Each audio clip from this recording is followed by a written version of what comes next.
Alright guys, we're on to the fifth member, and today we're going to check out Mysterio, one of my most popular customs out of the six, and one of my personal favorites. Just like Scorpion and Electro, this custom has held up well, and there's not too much I'm going to want to do differently today. So I'll spend most of this video going over how I made this figure. There will also be very minor adjustments I make to this figure, some joint work I missed before, some paint touch up with some more modern paint I use that holds up better, as well as just adjustments to the ankles, to the cape. You'll see later on in the video, but let's go ahead and get into it.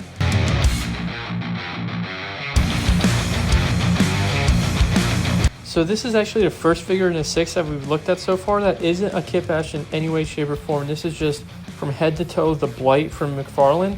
The one I ended up using was from the 5-pack. This is a single release with the little flame head. There isn't huge differences. I believe it comes with different effects pieces and hand pieces.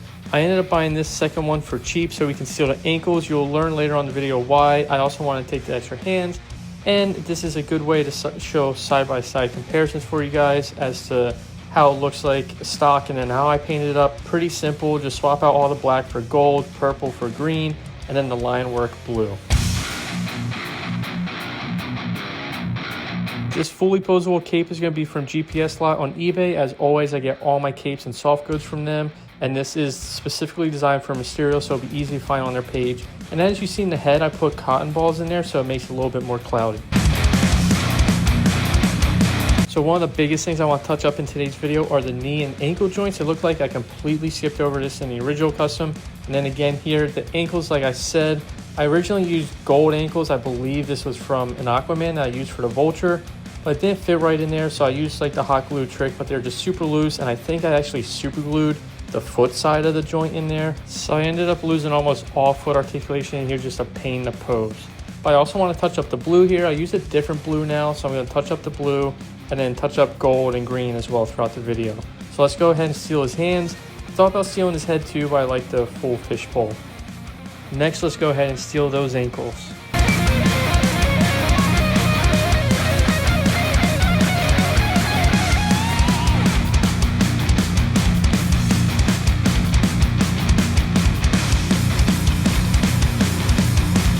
With a little bit of heat, they pop out real easily. One thing that I see happen a lot with these Mcfarlane joints is they split like this. No big deal, you just grab some pliers and heat them up again, it'll pop right out.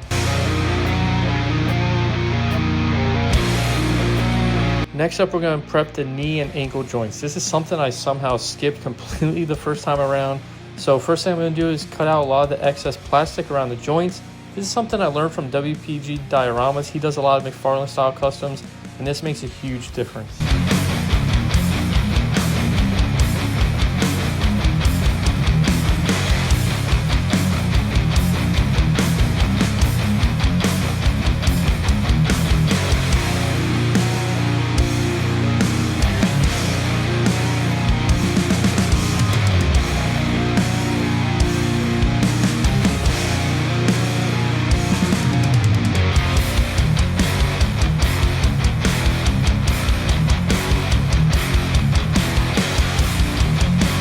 Now with a decent amount of plastic cut out around the joints, I'm going to go ahead and use my Dremel to finish the joint prep on the knees and the elbows.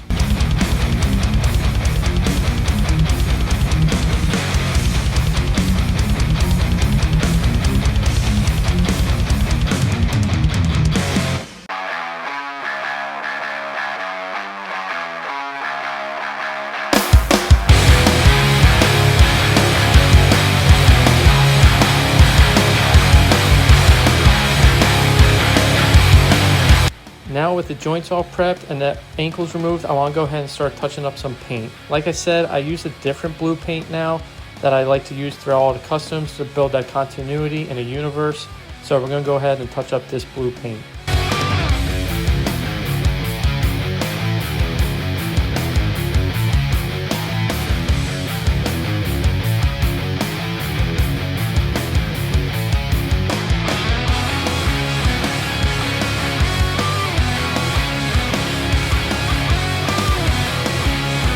Okay, now all the blue paint has been touched up. Doesn't make a huge difference. It's a little bit brighter than the paint I originally used, but it also fills in a lot of the areas where the paint didn't cover as well or kind of wore out over the past year. So next up, let's go ahead and touch up that gold.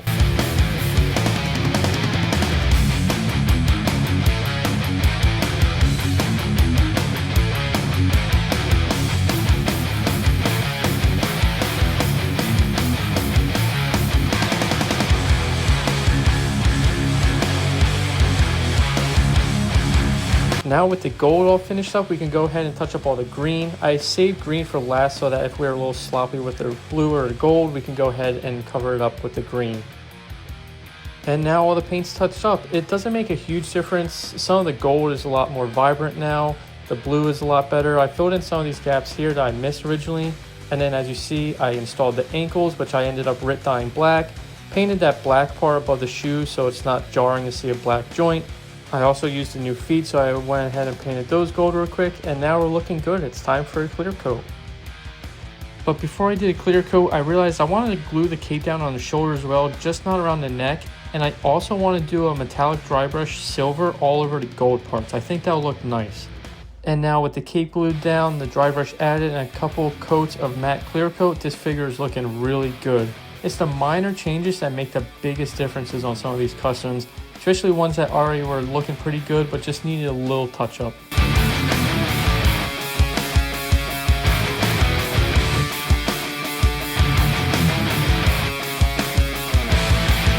Similar to Doc Ock and some of the other figures we weathered, I went really heavy on the feet. Pretty much anywhere I figured would have a lot of wear and tear. I also put it on the little forearms, the chest, and then went really heavy on the little wire parts on the thigh piece.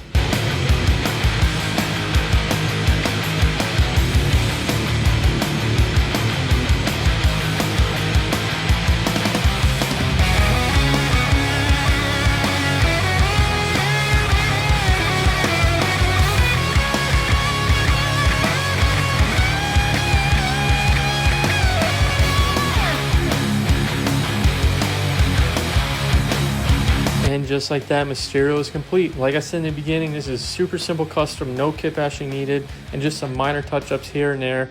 Really elevated this figure, and now I love this figure even more. He definitely remains one of my favorites in my Sinister Six, and I would love to hear what you guys think of this guy, the rest of the six so far, and who you think the sixth member will be. But of course, no Sinister Six video is complete without the character lore, so let's go ahead and get into it.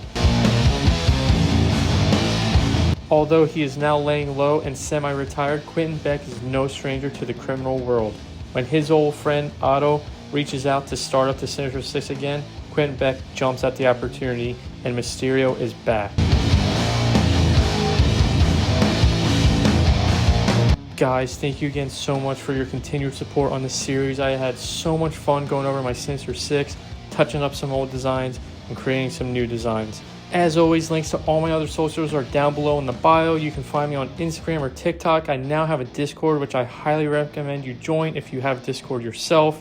If you ever want to hang out, I go live every Friday on YouTube, and there's so much more content coming soon. So guys, thank you again so much. Make sure to like, comment, subscribe, and share with your friends.